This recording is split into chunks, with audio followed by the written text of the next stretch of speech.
We are now going to talk about the third eye. And so you guys probably wonder why it's called the third eye.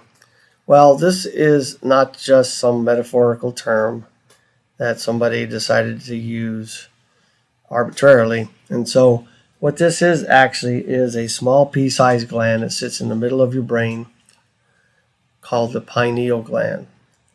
Now, the pineal gland actually is a really interesting gland. It is responsible for wake and sleep cycles.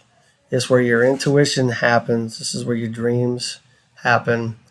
And the interesting thing about this is that it actually has the same makeup as your normal eyes do. And so why would our creator, whoever that is, decide to put something that can see in a dark space, right?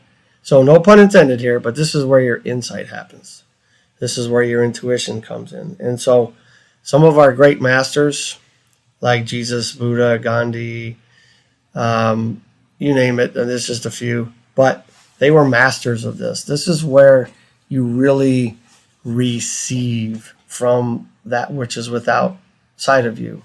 The universe, through God, through the spiritual realm, however you want to look at that. But it is really interesting. And more recently, the scientific community is beginning to think or assess that this might actually be the master gland and not the pituitary gland. I don't know about you, but when I heard that, it really struck me that meditation is actually a lot more important than you can imagine. So this is the gland, this is the chakra that you're trying to fire up, trying to activate when you're meditating. When you quiet your mind, we're not really going to talk about meditation so much here, but when you do meditate, kind of turn down some of those extraneous 60,000 thoughts you have every day and focus on this particular chakra, this third eye. This is where you start to receive things. And so once you get to that space, it's really interesting. Once you learn to connect with your third eye, you can do a lot of things while you're there. You can just ask a question and see what the universe or the source shows you. You can also put out intentions in this space if you like, sort of like with the crown chakra. And you can just sit and wait and see what you see. And, it is just such a unique gland. And so some of the things that I find here is that for the most part, this seems to be a chakra that's either robust or it's not. Now, I say that because some people use this particular chakra on purpose and they've trained themselves to do it. Other people, it's just completely natural. They don't even realize it. But at this particular chakra, I always ask about dreams, right? Do you dream? Can you visualize? All that kind of stuff, right? And so then, in my years of experience of doing this, I really researched dreams and symbology and all that. And so then I can kind of talk to them about that, about the spiritual language of symbology. And so that, once again, they can also walk away with some interesting things. But here, just like at the crown chakra, if the left or the right side is off or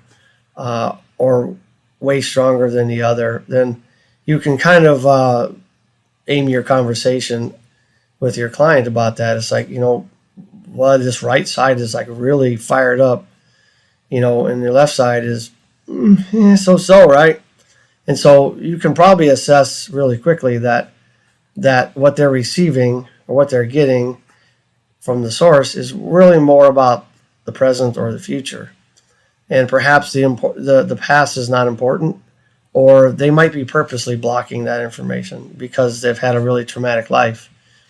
And so you can see there's a lot of ways to interpret it, but it is a really, really interesting chakra. And so normally what I'll do too is once I've had my conversations and we've kind of assessed it and we've kind of come to a common conclusion about it, I usually kind of put both of my hands on the crown chakra and the pineal gland because they're really very, very closely connected. And so I want to, pass on whatever healing energy is running through me to both these areas. And I tell you, I've had some third eyes that have been so strong, so intense that when I put my hands on their forehead, which is kind of where it's located between the eyes, forgot about that part, right? Just above the eyebrows. You'll notice a lot of the Indian cultures and things will wear a little dot there because it's important to them. I'm not saying that's the only culture. I'm just one example, right? But I put my hand on some people's third eye, and I can literally feel pulsing happening there. Almost like an eye is moving behind it. It's really strange, right? And it doesn't happen a lot, but it is really interesting.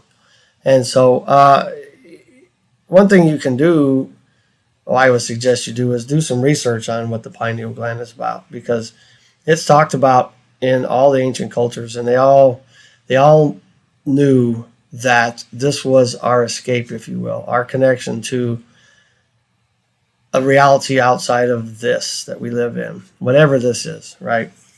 And so you can tell that a lot of high-end religious people and religion philosophies know about it because it's represented by a pine cone. And if you do your research, you'll find that it's scattered all over the place. On the Pope's staff in St. Peter's Square, there's a statue of it. And so they're very well aware of it. It's not something that's normally taught. But anyway, I don't want to get too far on a tangent with this one. But the third eye is really, really interesting. And you can have a lot of really cool conversations with this one because it's about dreaming. It's about that real solid connection where you can receive what you need from the source. Anyway, that's kind of an overview and a short little snippet of the third eye or the pineal gland.